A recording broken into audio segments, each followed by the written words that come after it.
I got a Patreon request from Tony to review the 2012 science fiction action movie Total Recall. Now I'm sure one of the first questions you might have for me is whether I consider this to be an adaptation of Philip K. Dick's short story, We Can Remember For You Wholesale, or a remake of Paul Verhoeven's movie Total Recall, which was based on that story and released in 1990. I think it definitely qualifies as a remake of the earlier film, not just because it uses the same title, but Dan O'Bannon, Ronald Shusett, and John Pavil are given screen story credit, much like they did on the 1990 film, and the end credits specifically say the movie is based on the motion picture Total Recall and only inspired by Dick's short story. The 2012 film also uses the names and characters created specifically for the earlier film rather than the original story.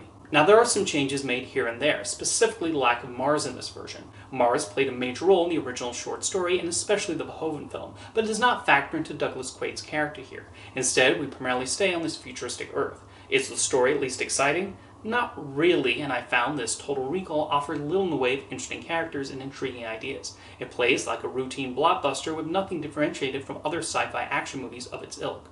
To start with Doug, he has little in the way of personality and mostly reacts to everything going on until he has to suddenly be the action hero. Colin Farrell is given nothing to work with and it's hard to get invested in Doug's ordeal as a result. Even the memory he asks Recall to give him lacks imagination. He just tells them he wants to be a secret agent and that's it. A large part of what made Total Recall such an entertaining movie is the way it plays for the audience perception whether all this is actually going on or Doug's in a chair at Recall the entire time. In the remake, there lacks that sense of playfulness. Even if I never watched the earlier film, I would still have known this is not the fake reality. The other characters in Doug's story also do not bring much to the table. Like Farrell, Jessica Biel, and Kate Beckinsale not given much to chew on as the respective women in his life.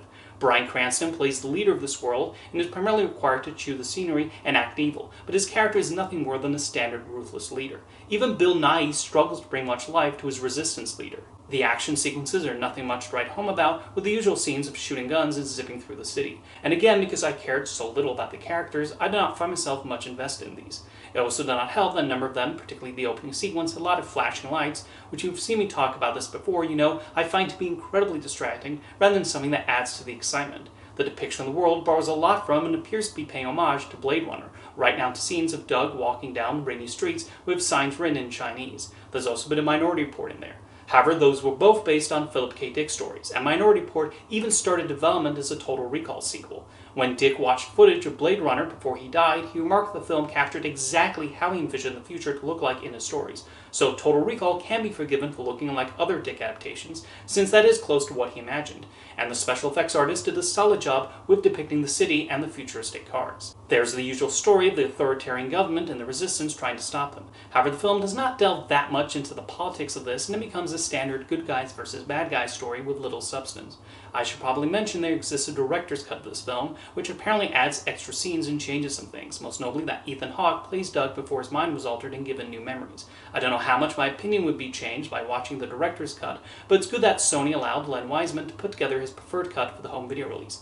But going back to the theatrical cut of Total Recall I watched, even divorcing it from my feelings about the Paul Verhoeven version, I felt it delivered an unsatisfying action movie with thin characters who lacked much in the way of personality.